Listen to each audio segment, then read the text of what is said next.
નમસ્કાર મિત્રો, હું વિનોદ રાજપૂત શુભ એકેડમી વતી આપ સૌનું સ્વાગત કરું છું. જેમ તમે સૌ જાણો છો, આપણે જીપીએસસી પેપર સોલ્યુશન સિરીઝ ચાલુ કરી છે. એમાં આપણો ત્રીજો સબ્જેક્ટ છે અને આ એનો પાર્ટ 2 છે.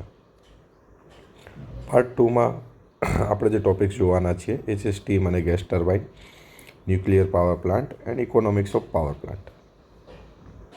તો શરૂ કરીએ છીએ આજનું લેક્ચર. પહેલો ક્વેશ્ચન જે તમને દેખાય છે એ છે theoretical cycle of gas turbine is. તો થિયોરિટિકલ સાયકલ કઈ હોય ગેસ ટર્બાઇનની? તો એકવાર તમને બતાવી દઉં થિયોરિટિકલ સાયકલ, તો તમને ક્લિયર થઈ જાય અને આને લગતા બીજા ક્વેશ્ચન જે છે એ પણ તમને કોઈ ડાઉટ રહે નહીં.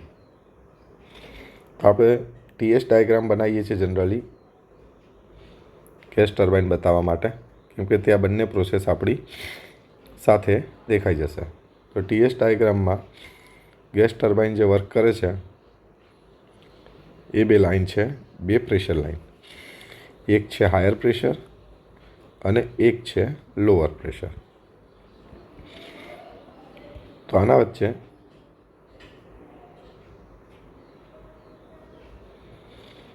વનથી ટુ જે પ્રોસેસ થાય છે એ છે કોમ્પ્રેશન. અહીંયા કોમ્પ્રેશન વર્ક આપવું પડે, ડબલ્યુસી. 2 to 3 જે થાય છે એ કોન્સ્ટન્ટ પ્રેશર ઉપર હીટ એડિશન થાય છે, ક્યુ સપ્લાય. અને આ વખતે પ્રેશર કેવું રહ્યું? Constant. 3 to 4 again ideal expansion. અને આ વખતે ટર્બાઇનમાં એક્સપાન્ડ થશે ગેસ અને એના લીધે વર્ક મળશે ડબલ્યુ ટી. 3 to 4 જે છે કોન્સ્ટન્ટ પ્રેશર પર, 4 to 1 જે છે કોન્સ્ટન્ટ પ્રેશર પર હીટ રિજેક્ટ થશે. તો આ રીતે આપણી સાયકલ ચાલશે. 1 to 2, 2 to 3, 3 to 4, 4 to 1. અહીંયા આગળ ધ્યાન રાખો કે હીટ રિજેક્શન અને હીટ સપ્લાય કોન્સ્ટન્ટ પ્રેશર પર થઈ છે, રાઈટ. અને જે વર્ક ઇનપુટ અને વર્ક આઉટપુટ જે છે એ આપણને આઇસેન્ટ્રોપિક છે, એટલે અહીંયા એન્ટ્રોપી બદલાતી નથી. અને આ જે સાયકલ છે એને આપણે રિવર્સ જૂલ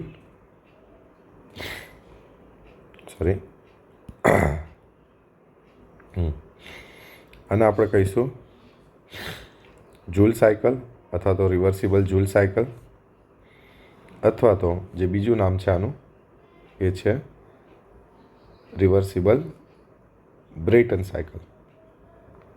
બરાબર. જૂલ સાયકલ જે બેઝિકલી ઇન્વેન્ટ થઈ હતી એ ક્લોઝડ લૂપ સિસ્ટમ માટે યુઝ થઈ હતી, મતલબ કે ગેસ અંદરને અંદર ફર્યા કરે. જ્યારે બ્રેટન સાયકલ હતી એ બ્રેટન જૂલ સાયકલમાં મોડિફિકેશન કરીને ઓપન ગેસ ટર્બાઇન માટે બનાવી હતી. પણ બંનેનો બેઝિક પ્રિન્સિપલ તો આ જ છે. તો અહીંયા આપણો સાચો જવાબ થશે ઓપ્શન બી. બરાબર. નેક્સ્ટ ક્વેશ્ચન પર આવીએ. તો close type cycle gas turbine works on. તો અહીંયા બી દેખો કાર્નોટ પર, તો કાર્નોટ પર તો કોઈ સાયકલ પોસિબલ જ નથી. રેન્કાઇન પર જોઈએ તો રેન્કાઇન પર આપણું શું વર્ક કરે? Steam power plant, right. Atkinson cycle ઉપર કોઈ સ્પેસિફિક એન્જિન હીટ એન્જિન નથી, પણ એ એક્સ્ટ્રા વર્ઝન છે. બરાબર. તો આપણો ઓપ્શન જે છે કરેક્ટ એ છે જૂલ સાયકલ, જે આપણે જોઈ ગયા. Question number 3. In gas turbine plant the heat rejection from the working fluid is carried out by which process. તો હીટ રિજેક્શન જે છે એ કઈ પ્રોસેસમાં થાય છે? તો આપણે જોયું હતું હીટ રિજેક્શન ને હીટ એડિશન. બરાબર. હીટ એડિશન એટલે હીટ સપ્લાય. આ વખતે પ્રેશર કેવું હતું? કોન્સ્ટન્ટ. અને કયું? Higher pressure. એ જ રીતે હીટ રિજેક્શન કયા પ્રેશર પર આ પ્રોસેસ થઈ હતી? Lower pressure, right. તો અહીંયા આવશે constant pressure process. Question number 4. બરાબર. હવે આ ઇમ્પોર્ટન્ટ છે, આઈએમપી છે, આનો ફંડામેન્ટલ સમજવો, એટલે મેં અહીંયા ફિગર તમારી સામે મૂકી છે, રાઈટ. તો આને સમજીએ. જો રીહીટિંગ શું છે એને સમજો. નોર્મલ સાયકલ હોત તો અહીંયા આગળ આ કમ્પોનન્ટ ના હોત અને અહીંયાથી સીધી સ્ટીમ જતી રહેત, સીધો ગેસ જતો રહેત કોમ્પ્રેસ થયેલો કમ્બશન ચેમ્બરમાં. ક્યાં જતો રહેત? કમ્બશન ચેમ્બરમાં. ત્યાંથી શું થાત? ત્યાંથી 3 નંબર પર આપણી પ્રોસેસ થાત, મતલબ કે હીટ એડિશન 2 to 3 અને 3 to 4 અહીંયા આગળ આની અંદર એક્સપાન્શન થાત. આ નોર્મલ સાયકલ. પણ અહીં આગળ આપણે શું કરીએ છીએ? અહીં આગળ જે હાયર ટેમ્પરેચર ઉપર T4 ઉપર જે ગેસ અવેલેબલ છે, જે આપણા માટે શું હોત? એક્ઝોસ્ટ ગેસ હોત. શું હોત? એક્ઝોસ્ટ. એ ગેસની મદદથી આપણે જે એર કોમ્પ્રેસ થયેલી છે અને ક્યાં જવાની છે? કમ્બશન ચેમ્બરમાં. એને કમ્બશન ચેમ્બરમાં જતાં પહેલાં આની મદદથી ગરમ કરી છે. તો દેખો અહીંયા એના માટે શું છે? અહીંયા એના માટે છે એક હીટ એક્સચેન્જર. તો આ ગેસ અહીંયાથી આવે છે, આ હોટ ગેસ,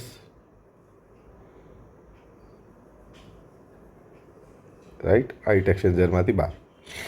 અને અહીંયાથી જે ગેસ આવે છે બીજો કોમ્પ્રેસ થયેલો, એ અહીંયાથી, બરાબર. એટલે 2 થી 5 એનું ટેમ્પરેચર વધે, બરાબર. કેમ? કેમ કે T4 જે ટેમ્પરેચર છે એ T2 કરતાં વધારે છે, રાઈટ. તો દેખો અહીંયા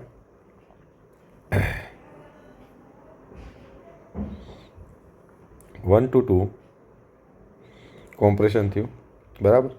આ 1 to 2 ડેશ આઈડિયલ બતાવે, 1 to 2 જે છે એ આપણું એકચ્યુઅલ છે. તો 2 to 3 આપણે કરવાના હતા હીટ સપ્લાય. ક્યુ સપ્લાય કેટલું કરવાના હતા? Q2 to 3. પણ આપણે શું કર્યું? આ 4 નંબરવાળી જે એક્ઝોસ્ટ ગેસ અવેલેબલ હતી એની મદદથી આને ગરમ કરી. તો આ જે Q2 to 5 કર્યું આપણે, એ શું કર્યું? ક્યુ રીજનરેશન, રાઈટ. એટલે હવે આપણી ક્યુ સપ્લાય જે છે, જે કમ્બશન ચેમ્બરવાળી હતી, એ આ નથી રહી.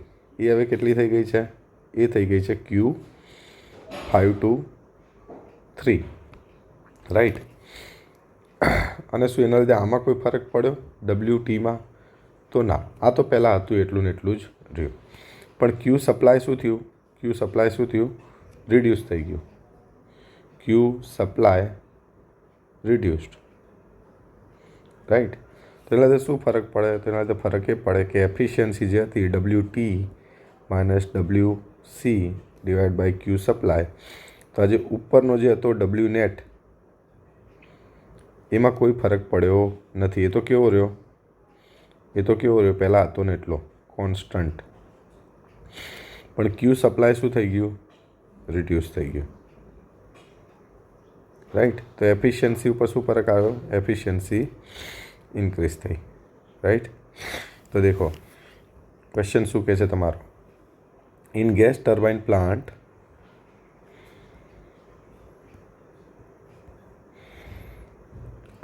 શું વર્ક આઉટપુટમાં ફરક પડ્યો? તો ના. વર્ક આઉટપુટ શું રહ્યું? કોન્સ્ટન્ટ. પ્રેશર રેશિયોમાં ફરક પડ્યો? ના. પ્રેશર રેશિયો બી એનો એ જ છે. થર્મલ એફિશિયન્સી ઇન્ક્રીઝ થઈ. તો ઓપ્શન સી આપણો સાચો વિકલ્પ બનશે. ક્વેશ્ચન નંબર 5 જોઈએ. Find the most appropriate reason toward the use of regeneration in gas turbine. શું ફાયદો થાય છે? તો શું કોમ્પ્રેસર વર્ક ઇન્ક્રીઝ થાય છે? ના. શું ટર્બાઇન વર્ક ડિક્રીઝ થાય છે? ના. શું મેક્સિમમ ટેમ્પરેચર ને ઓછું કરે છે? તો ના.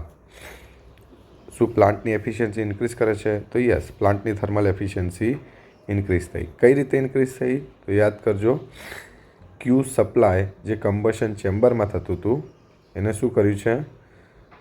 રિડ્યુસ્ડ કર્યું છે. જે રીતે પાવર પ્લાન્ટમાં, થર્મલ પાવર પ્લાન્ટમાં ઇકોનોમાઇઝર કામ કરતું હતું, એ જ રીતે આ કામ કરે છે, રાઈટ. ક્વેશ્ચન નંબર 6 પર આવીએ. Brayton cycle with infinite intercooler and reheat stage would approximate Stirling cycle, Otto cycle, Ericsson cycle, Otto cycle or Atkinson cycle. મતલબ કે બ્રેટન સાયકલમાં ઇન્ફાઇનાઇટ ઇન્ટરકુલર ને રીહીટ કરીએ તો એ સાયકલ કઈ સાયકલની નજીક બને. તો દેખો અહીંયા બતાવીએ આપણે. બહુ સરસ ક્વેશ્ચન છે, ફંડામેન્ટલ લેવલ પર સમજવાનો છે આ ક્વેશ્ચનને.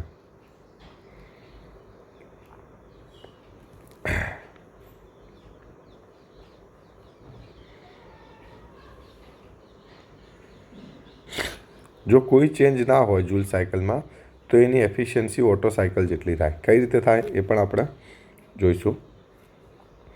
અહીં આગળ ટીએસ ડાયાગ્રામ મેં બનાવ્યો, ધ્યાનથી સમજો.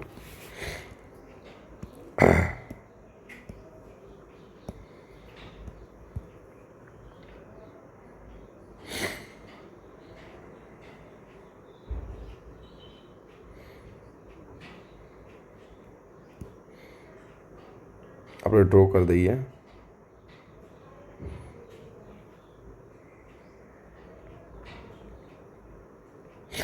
બરાબર, આ છે પી હાયર, આ છે પી લોઅર. હવે આની વચ્ચે હું સાયકલ બનાવું છું.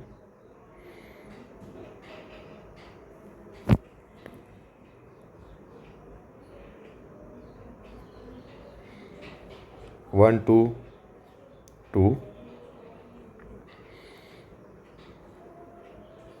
ટુ ટુ થ્રી,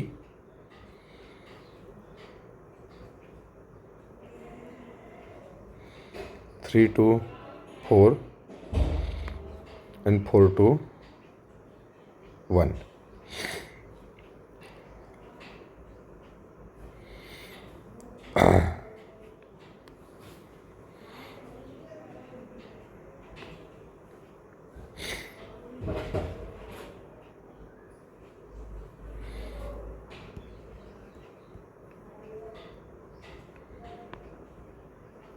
ચલો, તો અહીંયા જુઓ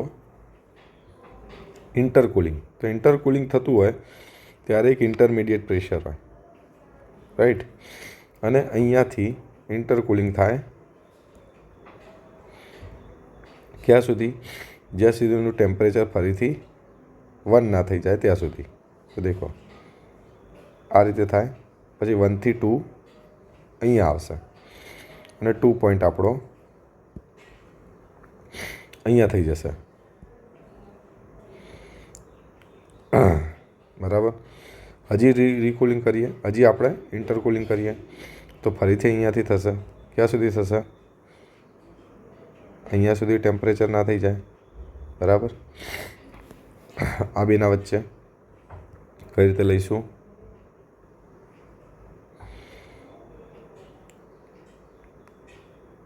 આપણે સ્ટેજીસ થોડા વધારી દઈએ એટલે સમજવામાં થોડું ઇઝી રહે. Just a minute.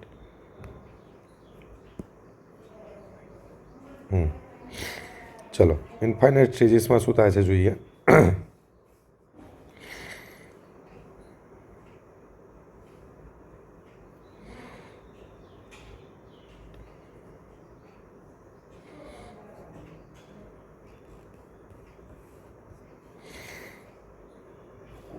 હા, તો 1 થી 2 નંબર ઓફ સ્ટેજીસ હું વધારી દઉં છું ખાલી.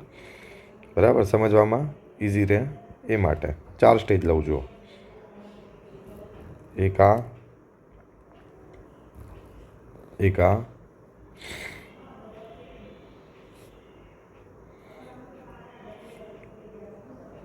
એક આ.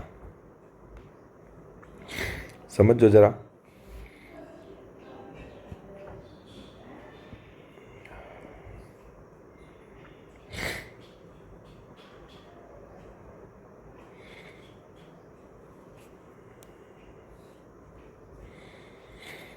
હવે જુઓ, પહેલું જે ઇન્ટરકુલિંગ થાય છે એ કંઈક આવું દેખાય.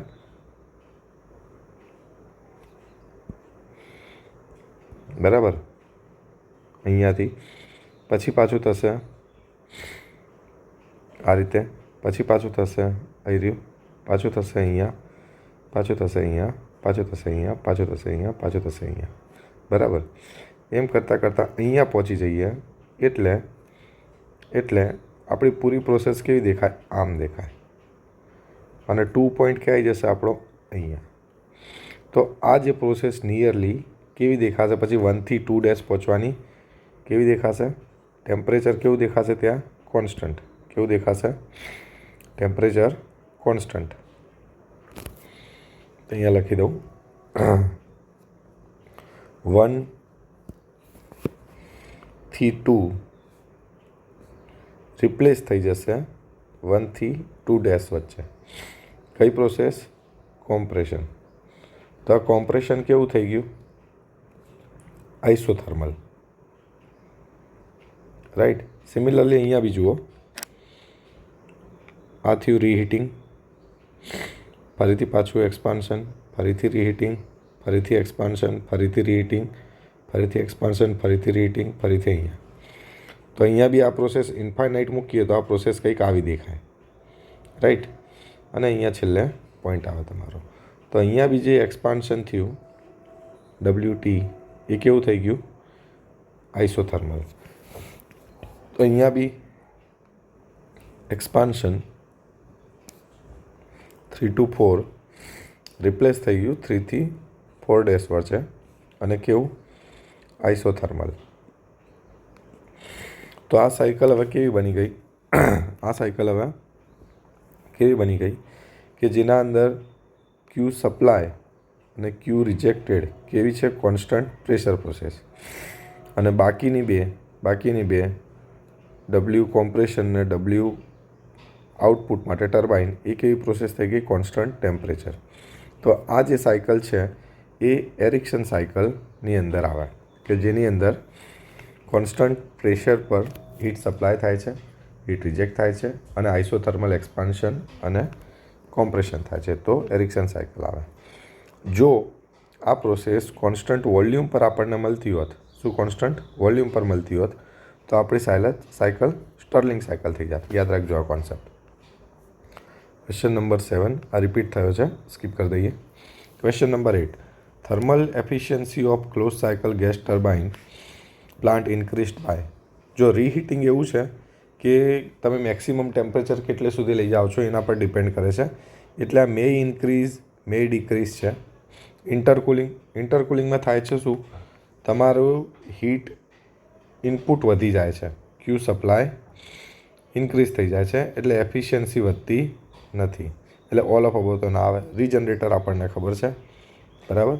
એટલે સી આપણો ઓપ્શન સાચો બનશે. રીજનરેટરમાં કેમ કે W નેટ કેવું રહે છે?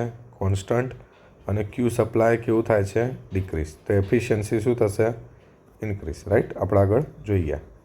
ક્વેશ્ચન નંબર 9 તો રટ્ટુ સ્ટીમ ટર્બાઇન કયા ટાઈપનું છે? તો મેં અહીંયા ફિગર મૂકી છે, આ એની જ છે. આ ટર્બાઇન કેવું છે? તો આ ટર્બાઇન છે પ્રેશર કમ્પાઉન્ડેડ. હવે પ્રેશર કમ્પાઉન્ડિંગ શું છે? પ્રેશર કમ્પાઉન્ડિંગમાં જેમ જેમ તમારી સ્ટીમ અલગ અલગ રો ઓફ મૂવિંગ બ્લેડમાંથી પાસ થાય એ વખતે કોન્સ્ટન્ટ રહે છે, બરાબર. એ વેલોસિટી કમ્પાઉન્ડ ઇમ્પલ્સ ટર્બાઇનનો નિયમ છે. પણ એ જેમ જેમ આગળ બીજી બ્લેડ્સમાંથી પાસ થશે, કઈ બ્લેડ? ફિક્સ બ્લેડમાંથી, નોઝલમાંથી પાસ થશે, ત્યારે એનું પ્રેશર ઘટતું જશે સક્સેસફુલી દરેક વખતે. દેખો તો અહીંયા ધ્યાનથી જોજો. દેખો અહીંયા આગળ આ જે છે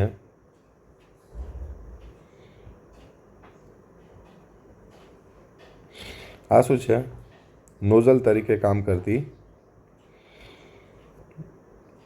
ફિક્સ બ્લેડ, બરાબર, જે વાળવાનું કામે કરે છે, રાઈટ. અને પ્રેશરમાં ફરક લાવવાનું બી, એક્સપાન્ડ કરવાનું બી.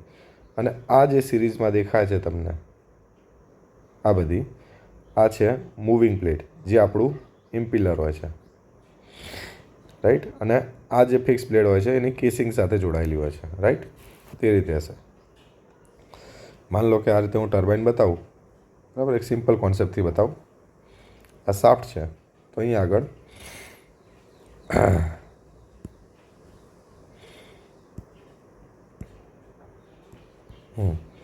માન લો કે આ શાફ્ટ છે, તો આ જે બ્લેડ્સ થઈ જે શાફ્ટ સાથે જોડાયેલ છે એ કેવી હશે? મૂવિંગ બ્લેડ્સ. અને જે કેસિંગ સાથે જોડાયેલ છે બરાબર, એ કેસિંગની સાથે કેવી રહેશે? સ્થિર રહેશે, એ રોટેટ થશે નહીં. તો આ જે રેડ કલરની બતાવેલ છે મેં, એ કઈ છે? રેડ છે ફિક્સ બ્લેડ્સ.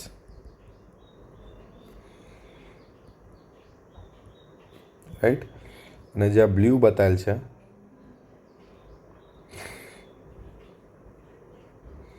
એ છે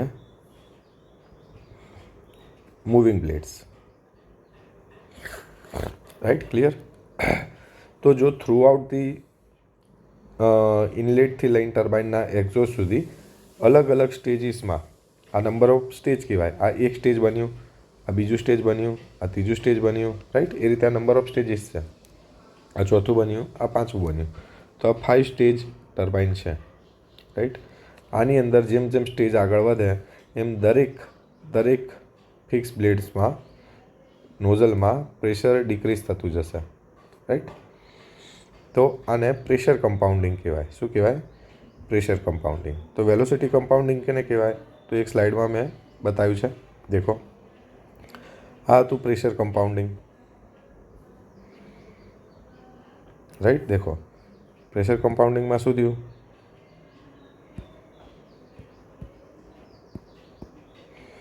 પ્રેશર અહીંયા આટલું હતું, હાઈ. હવે પહેલી રોમાંથી પાસ થયું એટલે ઓછું થયું. રાઈટ. પછી કેવું રહ્યું? મૂવિંગ બ્લેડમાં કોન્સ્ટન્ટ. પછી પાછું ફિક્સ બ્લેડમાં આવ્યું એટલે પાછું ડિક્રીઝ થયું. એમ થતું થતું જાય આગળ. એટલે કમ્પાઉન્ડિંગ કોનું થયું? પ્રેશરનું. રાઈટ. કેમ કે બહુ હાઈ પ્રેશર હોય, સિંગલ સ્ટેજમાં ઘટાડી દઈએ તો વેલોસિટી બહુ હાઈ થઈ જાય. રાઈટ. હવે દેખો, બીજું છે વેલોસિટી કમ્પાઉન્ડિંગ. વેલોસિટી કમ્પાઉન્ડિંગમાં શું કર્યું?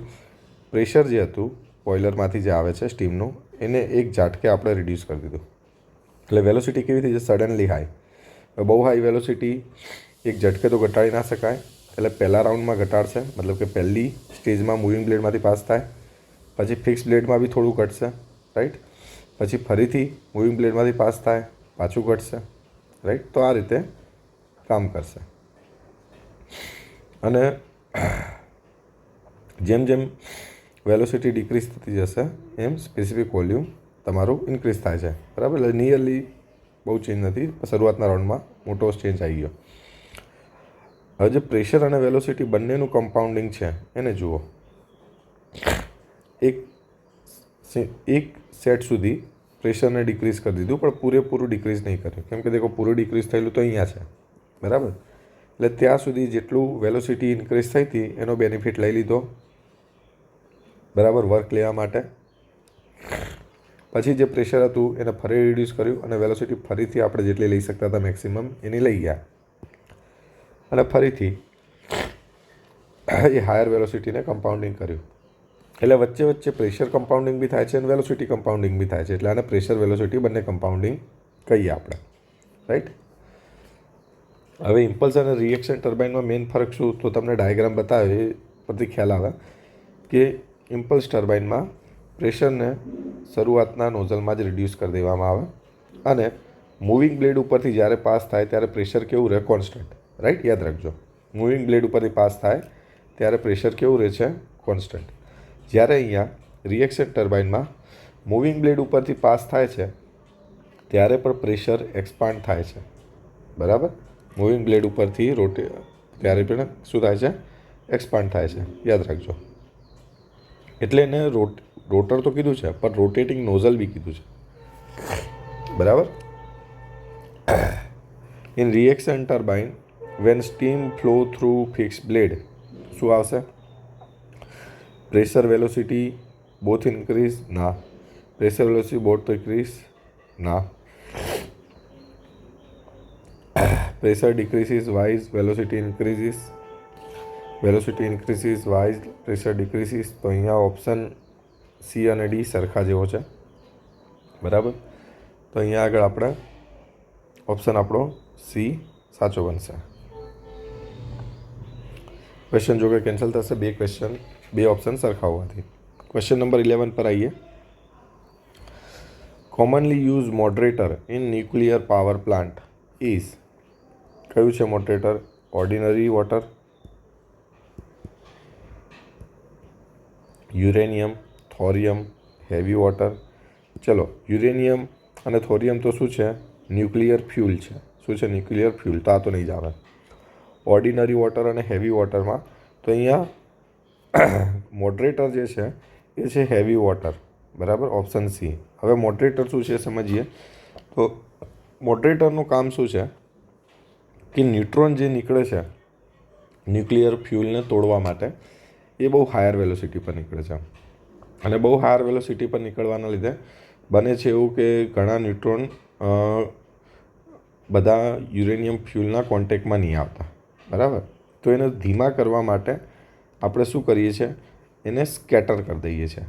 તો હેવી વોટર સાથે ન્યુટ્રોન ટકરાઈને, એના પાર્ટિકલ સાથે ટકરાઈને સ્કેટર થઈ જશે, અને સ્કેટર ટકરાવાના લીધે એની એનર્જી કેવી થઈ જશે? લોસ થઈ જશે, અને કાઇનેટિક એનર્જી લોસ થશે એટલે ન્યુટ્રોન સ્લો ડાઉન થશે, બરાબર. તો એ મેઇન ફંડામેન્ટલ છે. એટલે અહીંયા બીજો ક્વેશ્ચન એને લગતો જ છે. દેખો, મોડરેટર ઓફ ન્યુક્લિયર રિએક્ટર શું કામ કરે? ચેન રિએક્શન રોકે? ના. એબ્ઝોર્બ કરે ન્યુટ્રોનને? ના. Reduce the speed of neutron? Yes, બરાબર. કેના દ્વારા? કઈ પ્રોસેસ દ્વારા? સ્કેટરિંગ. યાદ રાખજો, કદાચ બીજા કોઈ ક્વેશ્ચનમાં પૂછાય ફેરવીને તો સ્કેટરિંગ દ્વારા. Reduce temperature? ના. Option C. હવે બીજા બધા બી અહીંયા આગળ મોડરેટર છે, બરાબર. કયા કયા છે એ તમને કહી દઉં, કદાચ પૂછાય આમાં તો તમારે ધ્યાન રહે. એક છે, બીજું છે બેરિલિયમ, પછી છે કાર્બન રોડ્સ, બરાબર, પછી છે હેવી વોટર, અને ઓર્ડિનરી વોટર છે નહીં પણ એના તુલનાત્મક માટે મેક્યું છે, જેથી તમને ખ્યાલ આવે કે કેવું છે. હવે આ બધાનું કમ્પેરિઝન થાય મોડરેટિંગ રેશિયો ઉપર. મોડરેટિંગ રેશિયો મતલબ કે ન્યુટ્રોનને કેવું ધીમું પાડે છે, એટલે એનો પાવર બતાવે છે. તો ઓર્ડિનરી વોટર માટે આ 72 છે, બરાબર. બેરિલિયમ માટે 160 છે, કાર્બન માટે 170 છે, અને હેવી વોટર માટે 12,000 છે, બરાબર. એટલે જે ન્યુટ્રોન સૌથી વધારે હોય એવા મોટાભાગના કેસીસમાં હેવી વોટર જ યુઝ થાય છે, યાદ રાખજો. Question number 13. The reflector in nuclear plant is use to. તો ન્યુક્લિયર પ્લાન્ટમાં રિફ્લેક્ટર કેમ યુઝ થાય? તો જે ન્યુટ્રોન જે હાઈ વેલોસિટી છે એને ધીમા કર્યા, તેમ છતાં હવે દરેકે દરેક જગ્યાએ તો ન્યુક્લિયસ ના આવે, કેમ કે બે ન્યુક્લિયસ વચ્ચે અંતર વધારે હોય, બરાબર. તો આ ન્યુક્લિયસ છે, બરાબર. આ ફ્યુલની અંદર વાત કરીએ આપણા, બરાબર. તો આ છે આપણું ફ્યુઅલનો રોડ, રાઈટ. અને ન્યુટ્રોન પાર્ટિકલ આવ્યા, બરાબર. તો અહીંયાથી અથડાયો, ચલો બરાબર છે. પણ બની શકે કે કોઈ પાર્ટિકલ ન્યુટ્રોનનો આ રીતે નીકળી બી જાય, તો આવા ન્યુટ્રોન વેસ્ટ થવાની બી પોસિબિલિટી રહે. તો ન્યુટ્રોન વેસ્ટ ના થાય એટલા માટે આપણે શું કરીએ છીએ? એક રિફ્લેક્ટર લગાવીએ છીએ, બરાબર. આ રિફ્લેક્ટર શું કરે છે? તો આ જે ન્યુટ્રોન આવ્યા એ અહીંયા અથડાઈને એને ફરી અંદરની બાજુ ફ્યુઅલ બાજુ મોકલવાનું કામ કરે છે, રાઈટ. તો રિફ્લેક્ટરનું કામ શું છે? રિફ્લેક્ટરનું કામ છે return the neutron back into the core, એટલે કે ફ્યુલ બાજુ પાછું વાળે. The reflector nuclear reactors are made of, શેના બનેલા હોય? બોરોન છે ઓપ્શનમાં, કાસ્ટ આયર્ન છે ઓપ્શનમાં, સ્ટીલ છે, બેરિલિયમ છે, રાઈટ. તો અહીંયા જે સાચો વિકલ્પ બને છે એ છે બેરિલિયમ, બરાબર.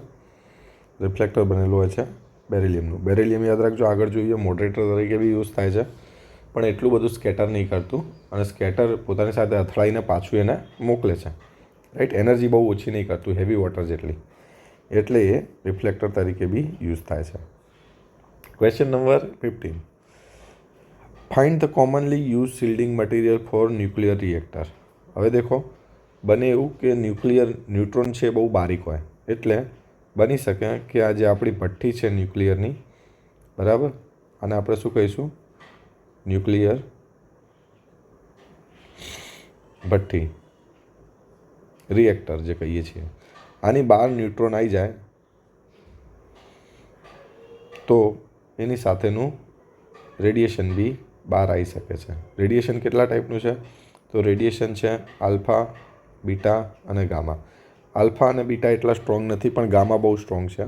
તો ગામા રેડિયેશન જે સ્ટ્રોંગ છે એને રોકવા માટે આપણને લીડ કે કોન્ક્રીટની વોલની જરૂર પડે. એટલે અહીંયા આપણે લીડ કે કોન્ક્રીટની વોલ લગાવેલી હોય જેથી ન્યુટ્રોન બહાર આવી શકે નહીં. આલ્ફા અને બીટા છે કમ્પેરેટિવલી એટલો પેનિટ્રેશન પાવર નથી એનો, તો એ જે છે એ મેટલ શીટથી રોકાઈ શકે છે, રાઈટ, પ્લાસ્ટિક શીટથી બી રોકાઈ શકે છે. તો એ ઇઝી છે, બરાબર, આલ્ફા અને બીટા માટે. પણ ગામા જે સૌથી ઘાતક છે એના માટે આપણે ફોકસ કરવાનું છે. તો એ લીડ અને કોન્ક્રીટ ઉપર અસર કરે છે, બરાબર. એનાથી એ રોકાઈ જશે, એને પેનિટ્રેટ નહીં કરી શકે બધું. Question number 16. The CANDU type nuclear reactor is true.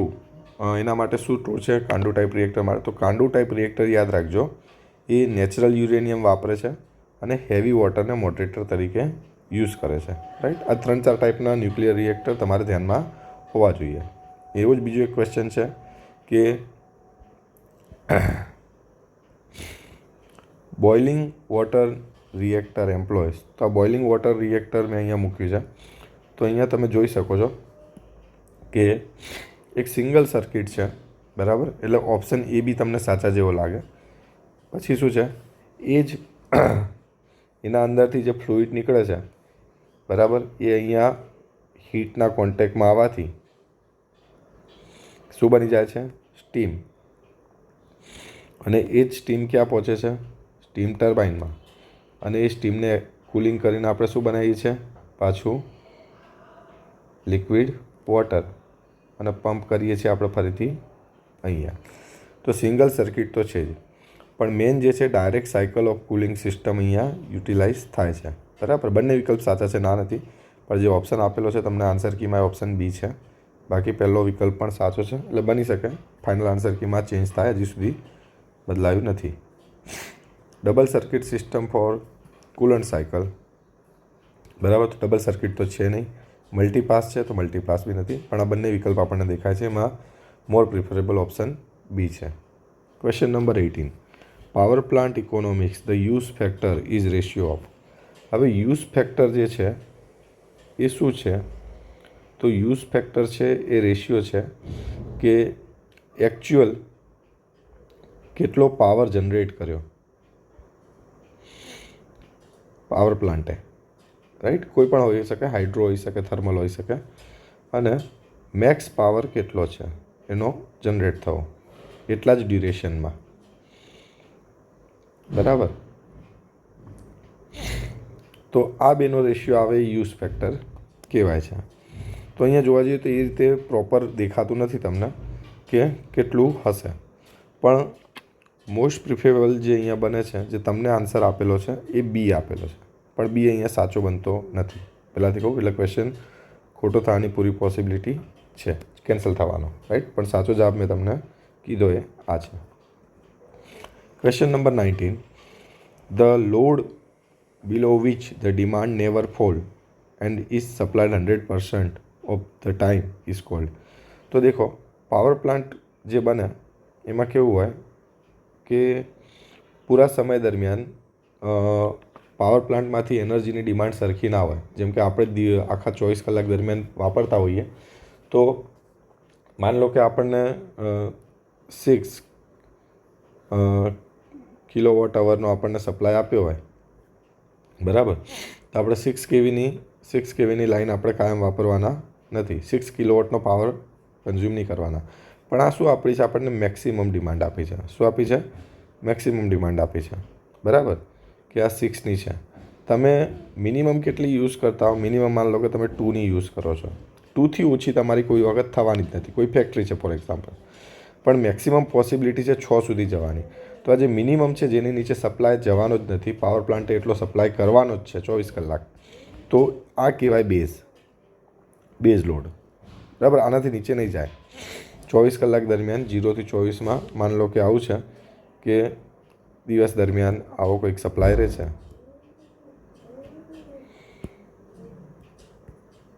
અહીંયાથી, બરાબર, વધે છે વધે છે વધે છે વધે છે વધે છે, પણ આનાથી ઓછો થતો નથી. તો મિનિમમ જે રહે છે એ બેઝ લોડ છે અને મેક્સિમમ જે રહે છે એ છે પીક લોડ. તો આ પીક લોડ માટે એક્સ્ટ્રા પાવર પ્લાન્ટ હોય છે જેને પીક લોડ પાવર પ્લાન્ટ કહે છે, જે આપણા બેઝ લોડ સાથે એક્સ્ટ્રા ચાલતો હોય, રાઈટ. પણ જે 100% 100% એનાથી નીચે નહીં જ જવાનો, તો એ કયો કહેવાય? બેઝ લોડ કહેવાય આપણો. Question number 20. The load factor of power station is defined by. તો લોડ ફેક્ટર શું છે? તો લોડ ફેક્ટર છે કે થ્રુઆઉટ ધી એન્ટાયર ડ્યુરેશન, 24 કલાક હોય તો 24 કલાક એવરેજ લોડ કેટલો રહેશે ડિવાઈડ બાય મેક્સિમમ કેટલો લોડ પાવર પ્લાન્ટ સહન કરી શકે છે, બરાબર. જેમ કે અહીંયા જોઈએ તો મેક્સિમમ લોડ કેટલો સહન કરી શકે છે પાવર પ્લાન્ટ? 6 કિલોવોટ. અને એવરેજ લોડ જે માન લો કે અહીંયા મળે છે એ કંઈક આવો મળે છે 3.5. તો આપણો થયો 3.5 ડિવાઈડ બાય 6, બરાબર. કે આનો મતલબ એ છે આ આપણો થશે લોડ ફેક્ટર,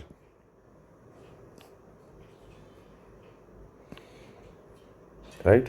તો આ થશે આપણો લોડ ફેક્ટર.